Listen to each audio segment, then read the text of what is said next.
What's up guys? Welcome back to my channel. Today I finally remade, you guys didn't see the first attempt, but I remade this creamy chili garlic shrimp pasta, this time with Meyer lemon, and I decided to add a parsley and Ritz Cracker situation on top. Maybe we can call it a gremolata? Can we? Can we? It's just a fancy herby breadcrumb. Last time I had a lot of trouble because heating up the cottage cheese caused it to curdle again, and I don't know if it's because I added lemon juice or not. This time was still a little bit tricky. I think I added too much cottage cheese. I really was just like trying to get in all the protein that I could. I think next time I'm gonna wanna do a little bit less cottage cheese and more pasta water to thin out the sauce a little bit more and to keep the temperature up. By adding the pasta water when you blend the cottage cheese, you're kind of like tempering the cottage cheese a bit. So I think doing a more equal ratio of those next time will keep the sauce a little bit hotter, because it was tough for me to add this back to the stovetop. You could see it just like wanting to curdle again at the bottom. So I ended up plating and then actually popping this in the microwave for a couple minutes at 30-second intervals just to touch it with some heat. And then I added the breadcrumb parsley situation on top. All right guys, I am so hungry. I've been wanting this all day long. I had to wait until Shane went to the gym to start cooking. So let's do it. Got my forky love you fork, got a spoon for twirling. We ready to go.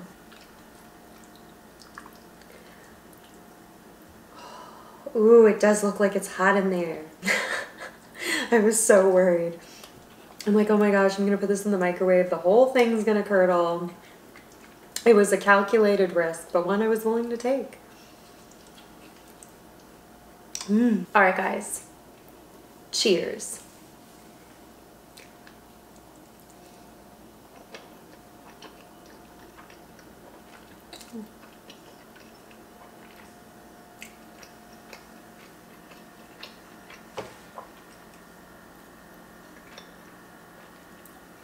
So spicy. Really hits you in the back of the throat.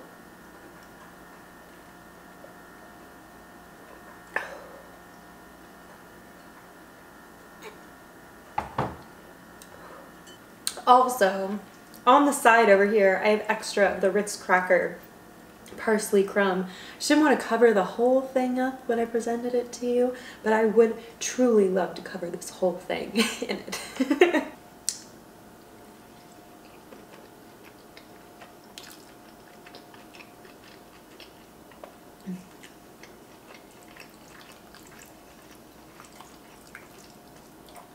Mm.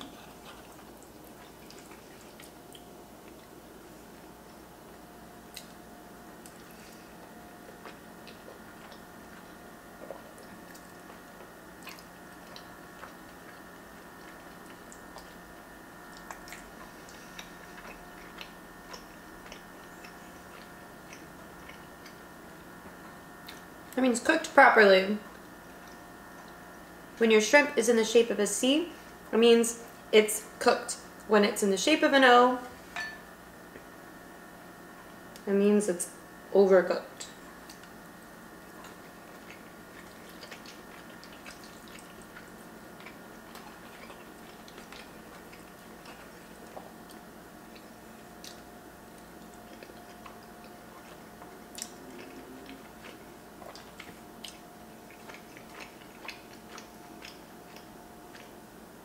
The cottage cheese adds an amazing creaminess and also like a slight tang.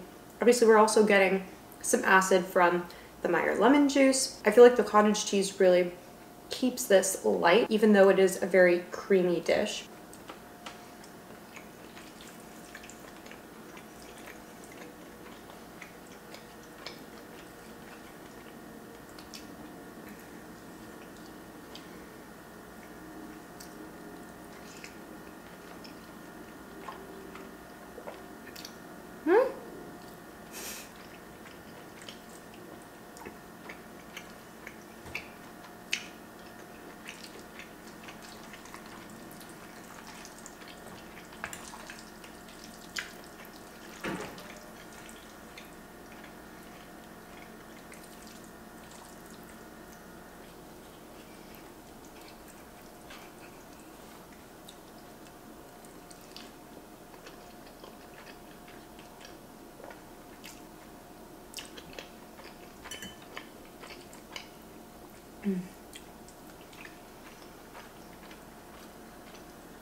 I originally was going to add basil to this too, which would be absolutely delicious. I just wanted to keep it simple.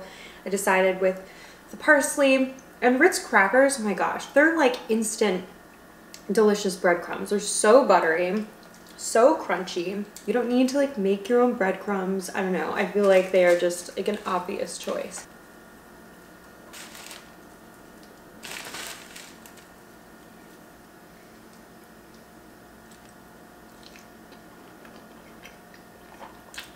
Mm.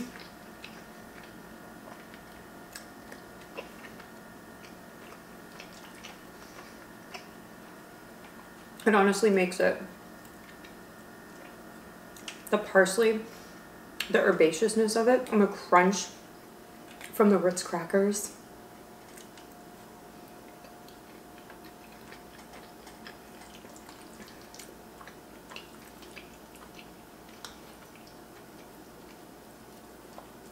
Highly recommend. I mean, just cover the whole dang thing. Just like empty your bag. I think I used like 6 Ritz crackers, something like that. It's like a handful of parsley. Just dump the whole dang thing on top.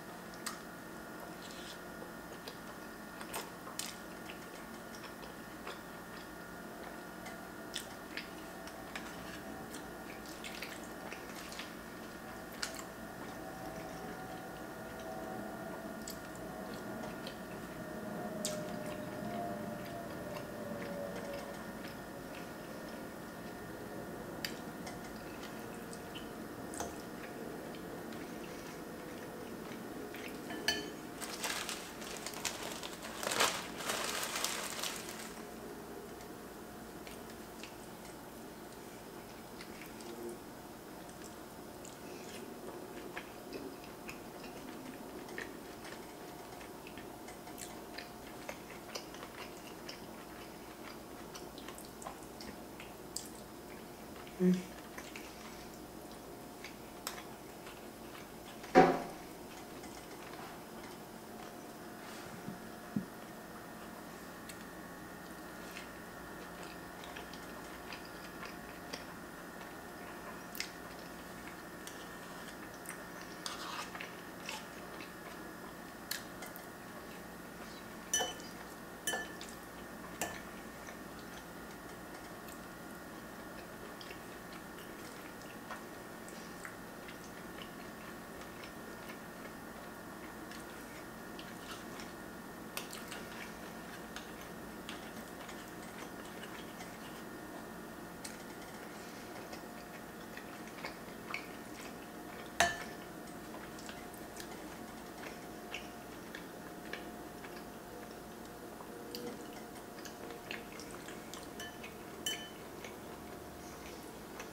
Mm.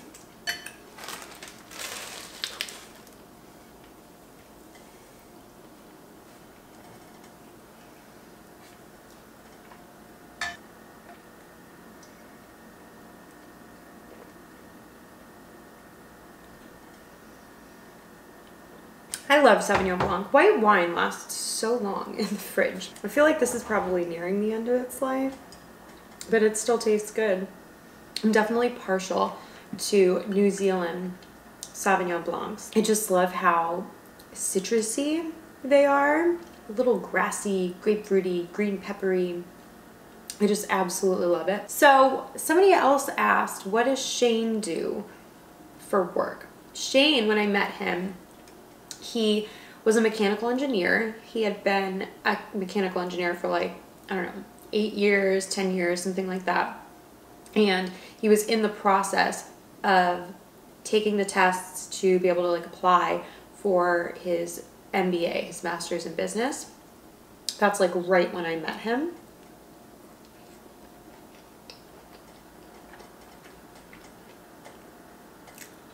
Mm.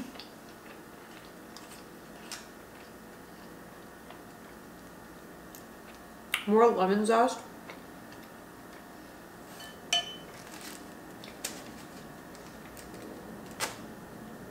Added to that situation. Oh yeah. So Shane's super smart. He scored in like the 98th percentile on the GMAT. I think that's the test that you take. He scored really, really high, and he applied to a lot of big schools, like top schools. Unfortunately, he didn't get in. I mean, competition is so high. So I ended up convincing him to apply to Georgia Tech, which is also like a really good school. It's a great business school, but it's also like an engineering focused school, so it made a lot of sense for him. So we ended up moving to Atlanta together when we had been dating for like 2 years, I want to say. I think we like had this conversation like probably 1.5 years in. And so yeah, we moved to Atlanta. He got his MBA in like 1.5 years. It was like an accelerated program. And then he got a job with Emerson. We lived in Boulder for a summer while he interned for them. And then they offered him a full-time job. So he started as a corporate strategic planner for them. And now he is a product manager, which he really loves. He really wants to like be able to see a product through and like have control over it. And anyways, I think it's really, really cool for him. So that's Shane's job. I secretly want him to like join my business. He's huge into fitness, so I think it'd be really cool for him to, I don't know, create a product or like an event, something in the fitness industry. He's just super into fitness.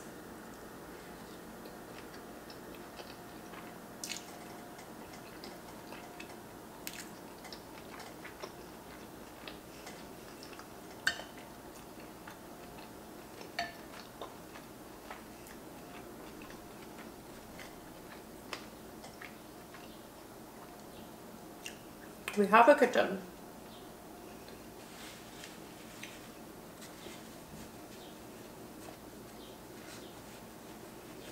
Oh, kitten, what are you doing? What are you doing? You know, I had thought about adding some white wine to this too. The time to add it would have been after the shrimp went in. That's really meant to be a much quicker process, but the problem is when I've turned up the heat making this before, the Calabrian chili pepper paste I use just starts popping everywhere, and it is like a disaster. It's such a mess. Ideally, I want to just like cook the shrimp in 30 seconds, you know, get them moving, get them mostly cooked, and then you can hit it with a little wine just to kind of like deglaze the pan at the end, and then that'll obviously add to the sauce. For everybody that's worried about drinking, or they don't drink, you're too young to drink, you can cook with alcohol without drinking alcohol. Whenever I add wine or vodka to a sauce, I'm always cooking off the alcohol completely before adding the rest of my ingredients. And the way to kind of tell if the alcohol is fully cooked off is after you add it, let it bubble away, and as soon as it stops smelling like alcohol, that's when you know the alcohol is cooked off. And for anybody that didn't know, before I did this, I was in real estate for 5 years, and my dad had been in real estate for a while. Not as a broker or an agent, but he loved like the flipping process, especially when the market was really, really good before, you know, it wasn't. He was flipping like multi-million-dollar homes, and you know, we were doing pretty good. The problem is when you get stuck with mortgages for those kinds of homes when the market goes. Anyways, I guess I've always kind of wanted to do that. Like I'd love to like flip homes, even if it's just mine. Like I would love to just like move into a house, like redo a house, find a house, redo it, move into it. I feel like that would be so fun. As long as I didn't have too much else going on, like flipping a house seems like it would also be really fun. I think a lot of people think that they could do that kind of thing like on the side, but if you want things to run efficiently, unless you have a general contractor or people that like you really trust to like crack the whip on getting everything done right the first time, you like need to be there all the time to make sure people are there when they're supposed to be there, they're doing the right thing, etc., etc. My parents, I mean, we've owned I don't know how many homes. I had to have moved at least 10 times when I was younger, and it seems like even still there's stuff that still goes wrong. Like you're not there and they lay the tile down wrong, whatever the case. They dye the grout the wrong color. Stuff that like sets you back and costs you money.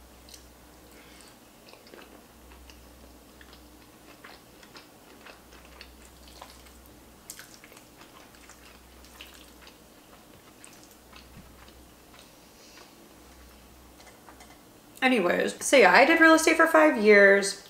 The people that I worked with at the brokerage firm were really nice. I mean, a lot of them were much older than me. The firm that I worked at was mostly for this country club community. So they, like half of them lived in there, you know, they were established. Everybody that's moving into those neighborhoods, like pretty well off. And then there was me. And I'll say I just wasn't very comfortable in my own skin doing real estate, doing all that kind of stuff. And I especially didn't really enjoy the way I was treated by some of these like older men. Either they were like inappropriate or they just had like little man syndrome. I don't know. I wasn't really taken all that seriously. So yeah, didn't love it. And there were a couple of my clients that just made me hate it, like full on hate it. So now I don't do it anymore. Look at how that works.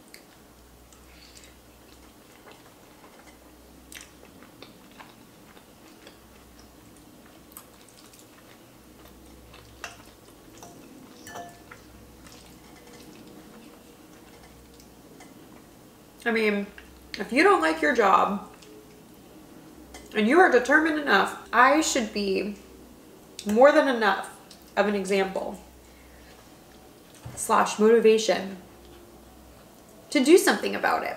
You know, one step at a time.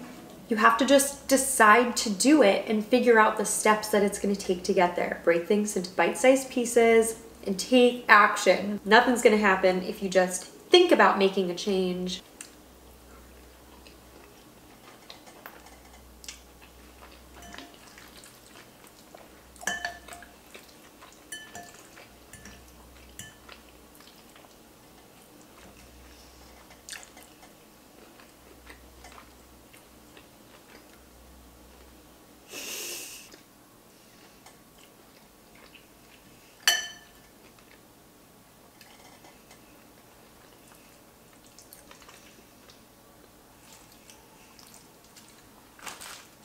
I really shouldn't eat any more of this,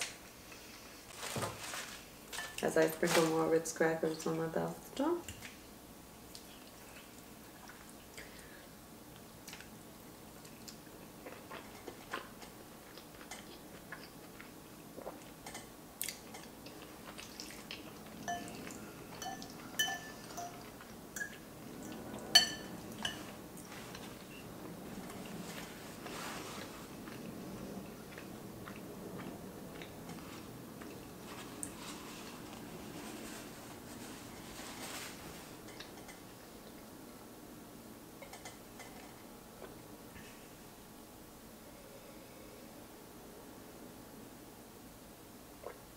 So a lot of you ask too, and I'm not going to go like super in depth on this. I just like randomly thought of something. A lot of you ask if I do 1 meal a day or not. And the answer is like, it's always different. A lot of the times I'll have a snack, like a high protein, low fat snack before I start my videos so that I get like a head start on protein. But sometimes, like today, for example, I knew that this was going to be a high protein dish. So I was just going to save it all for the video, meaning that yes, today I ate 1 meal. I was listening to Joe Rogan podcast, and he has a guy on right now that is talking about, I think it's this episode anyways, is talking about like the cure for aging, like looking at aging as a disease and then being able to like treat it, which is really neat. But I feel like that same guy mentioned that eating 1 meal a day is actually like way better for you because your body's able to take the time to process everything that it needs to process. And I, from personal experience, can say that I feel the way that this guy has described it to be. I always feel lighter, less bloated, etc., when I'm not eating multiple times a day. Anytime I'm eating multiple times a day, I always feel a little bit heavier, a little bit more bloated, etc. So if y'all are like, how can I be less bloated? Not necessarily like, how can I lose weight or gain weight or whatever, because I don't think like eating 1 meal a day is like the only thing you do for either one of those goals. If you're wanting to feel less bloated and lighter and even sharper during the day. I mean, if you think about way back when we were cave people and we were definitely not eating breakfast, lunch, and dinner. Like we were not built to have breakfast, lunch, and dinner. And we are now like transforming our anatomy to like be programmed for that crap. And we just don't need to. It's a marketing thing.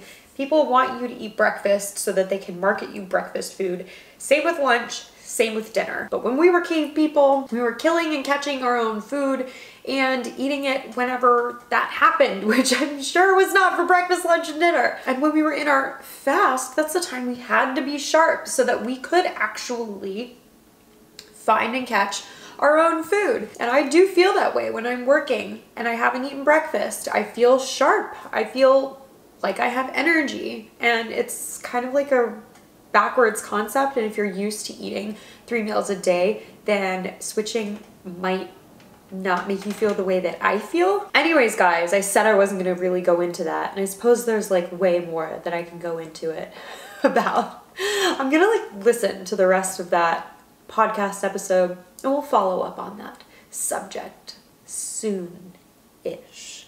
One last note, I did purchase this shrimp from my local grocery store. It is sustainably sourced. I am aware that it's not a perfect system and that just because something says that it's sustainable, this, that, and the other thing doesn't mean it 100% is, but it's better than not buying the sustainable varieties, in my opinion. I think that some of these documentaries are just very one-sided and that the truth lies somewhere in the middle. Not every single fishery is like not sustainable or whatever. There's plenty of fisheries that are sustainable, that have built up the revenue to be able to get that sustainable equipment. So anyways, I know I could go on about that for a long time too, but we're gonna end here. Sorry if I didn't mention that that was my last bite before, but I think I've eaten more than I was supposed to. My sweet baby kitten.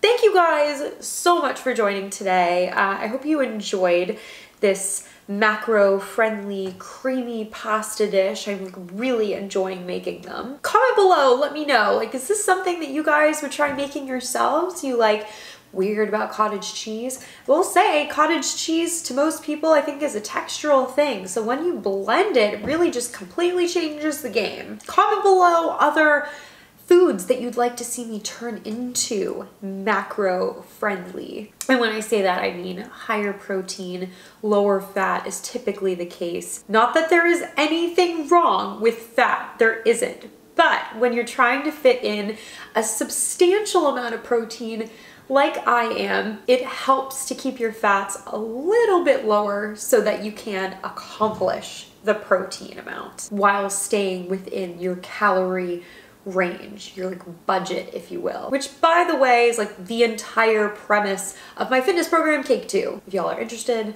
put a little titty right here. Did I just say titty? Tidbit. I can't recover from that. I can't. I'll put it here. Thank you guys so much again for joining today. Again, like, I just appreciate you guys so much. You have no idea. So yeah, put your suggestions below, your comments below, all the things below, and I will see you guys next time.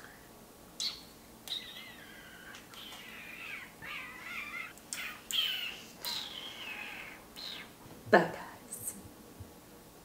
Kitten, come here. Yeah. Oh, he spotted a dang fly from all the way up there. Get him. Is that the fly I thought I killed? The fly I spotted survived. Really, by this time.